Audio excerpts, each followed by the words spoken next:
Llegamos al tercer vídeo de Swift, introducción al lenguaje Swift, y entramos fuerte hablando de lo que son las closures.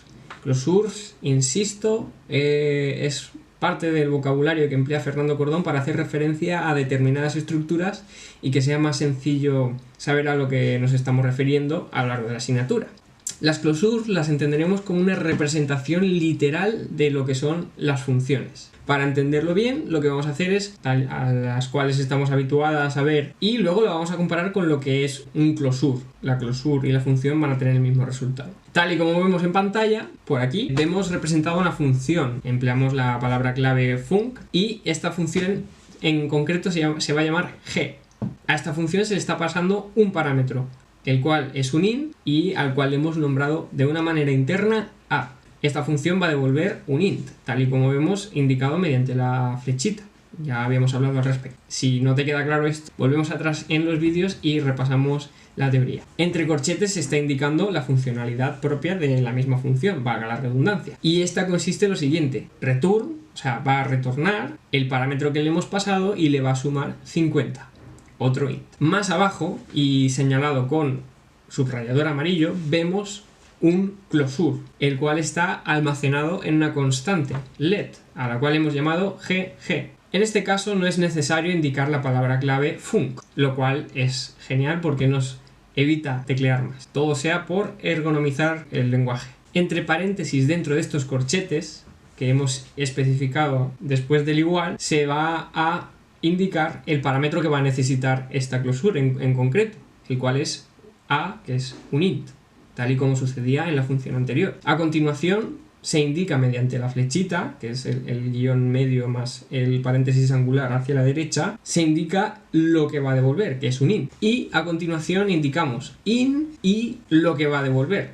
que es a más 50. De esta manera, abajo del todo, vemos primero cómo hemos invocado la función, a la cual para invocarla lo que hemos hecho es referirnos al nombre que le especificamos más arriba, que es g, y entre paréntesis le indicamos el parámetro, es decir, a, dos puntos, y el parámetro y el int que va a almacenar ese parámetro en concreto. En la parte inferior vemos cómo hemos invocado la closure, que es gg, y entre paréntesis hemos indicado el int sin necesidad de hacer referencia al parámetro, porque el programa sobreentiende que este es el parámetro al que nos estamos refiriendo. Pues bien, estas closures se pueden simplificar aún más. Se puede sintetizar más. De esta manera, como hemos visto, es mucho más sencillo trabajar con el programa si entendemos a lo que nos estamos refiriendo. Marcado en amarillo, tenemos un array en el cual hemos almacenado distintas closures, de menos a más sintetizadas. Estas closures las podemos ver subrayadas con amarillo.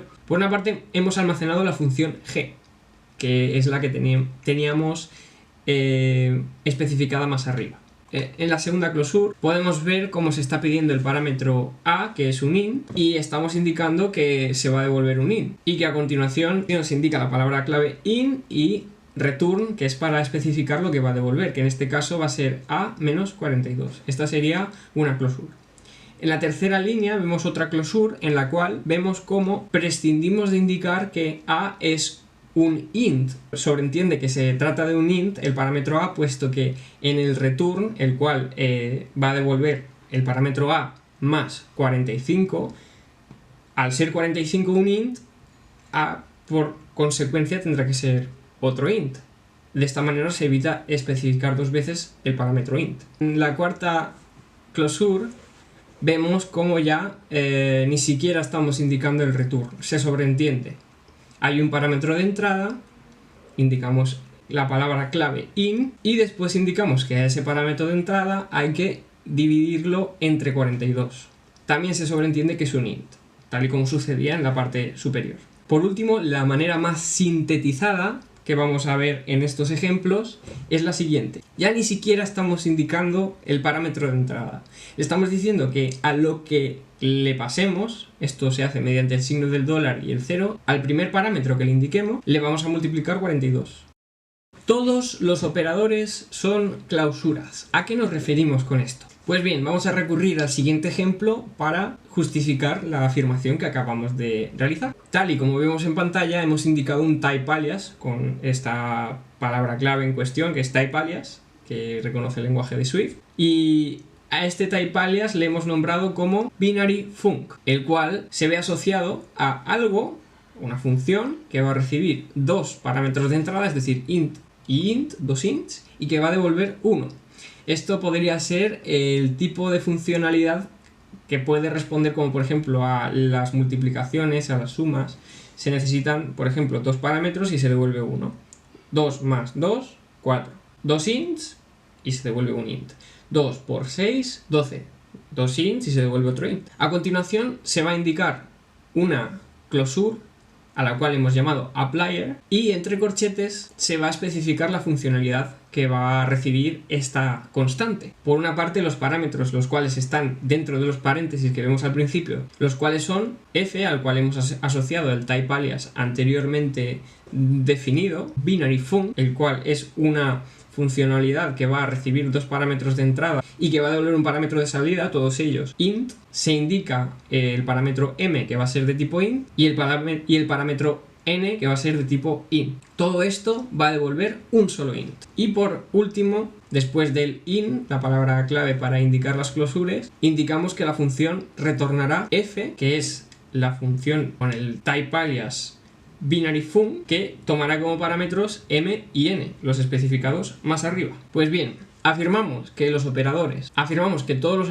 operadores son clausuras porque ellos mismos se pueden indicar como parámetros. Tal y como decíamos, el type alias binary func es un tipo de funcionalidad que recibe dos parámetros de entrada, en este caso dos ints, y que devuelve un int, lo cual podría coincidir con la multiplicación, o con la suma, o con la resta.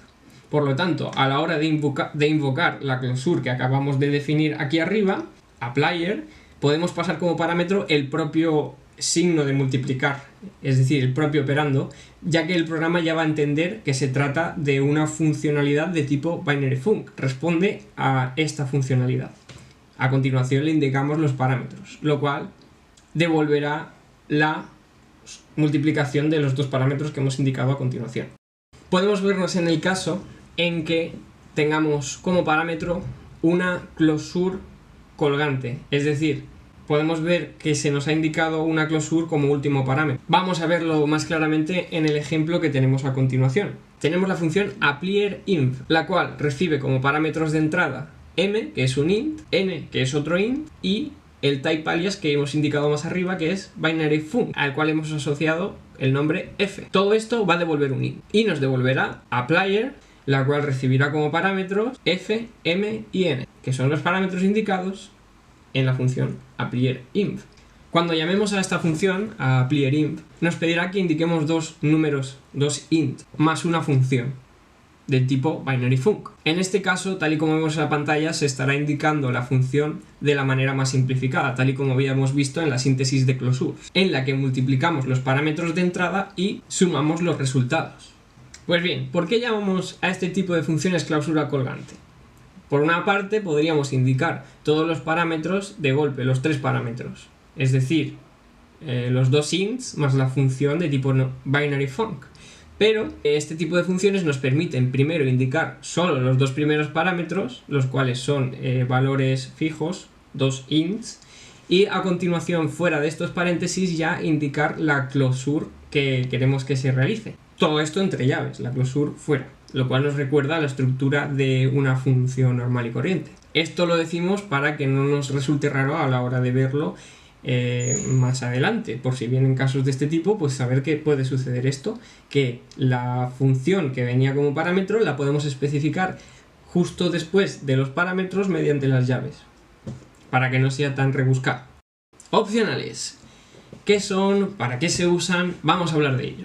Los opcionales son un tipo de variables que pueden requerirse o no. Es decir, en caso de tener el valor almacenado en estas variables, el programa lo utilizará. En caso de no tenerlo, el programa continúa y no pasa nada. No se accede a ese valor. Para indicar un opcional es necesario emplear el carácter interrogante. Tal y como vemos en el ejemplo de los opcionales, podemos ver la variable maybe is string. puede que sea un string o puede que no. Para indicar que se trata de un string opcional, importante diferenciar entre string y string opcional. Un string opcional aún no es un string. Para hacerlo, lo que hacemos es indicar la palabra clave string seguida de el interrogante, es decir, puede ser que haya, puede ser que no lo haya. Este string, en este caso, sí que lo hemos inicializado con un valor string. Entre comillas, hemos indicado I'm boxed, es decir, ya contiene un string.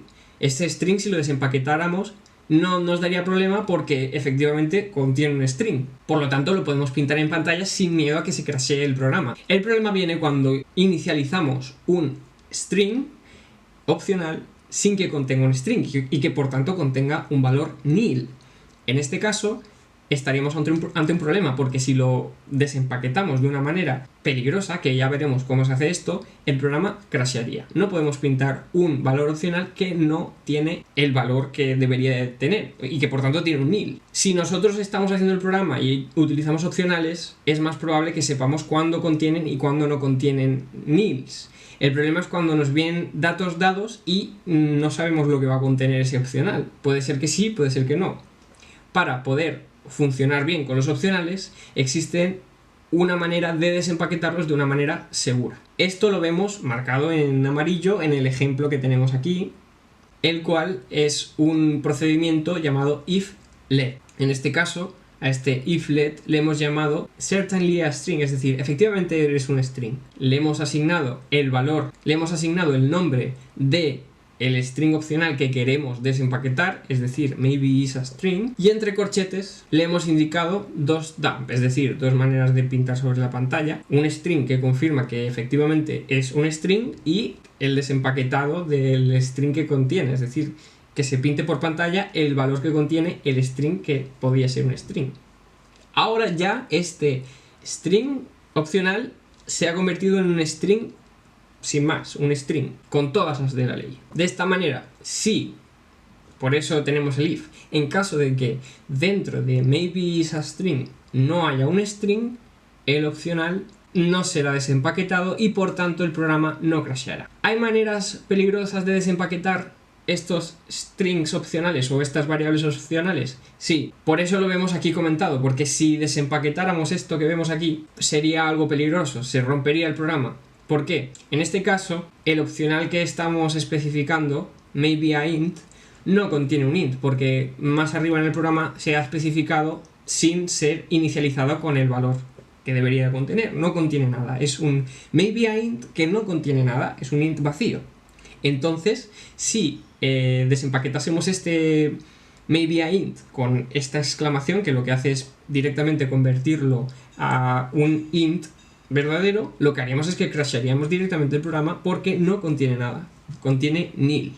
Vamos a ver lo que es un desempaquetado de forma explícita. A continuación vemos la variable msg, la cual es de tipo string opcional, el cual se va a desempaquetar directamente porque estamos utilizando la exclamación y que contiene una cadena de texto, en este caso hola suite. En este caso no sucede nada por desempaquetarlo de una manera insegura, ya que nosotros sabemos que sí que contiene un string y que no da como resultado nil y que no va a crashear la aplicación. Al haberla desempaquetado ya, tenemos la posibilidad de ejecutar sobre este string métodos intrínsecos al string, mediante el punto que ya habíamos mencionado anteriormente, que nos permite acceder a partes de este objeto, a funcionalidades o métodos de este objeto, ya especificadas en el lenguaje de programación Swift. En este caso, uppercase lo que hace es convertir todos los caracteres que tenemos almacenados en este string a mayúsculas. Finalizamos el tema de las opcionales. Aquí vemos catacrack, la cual es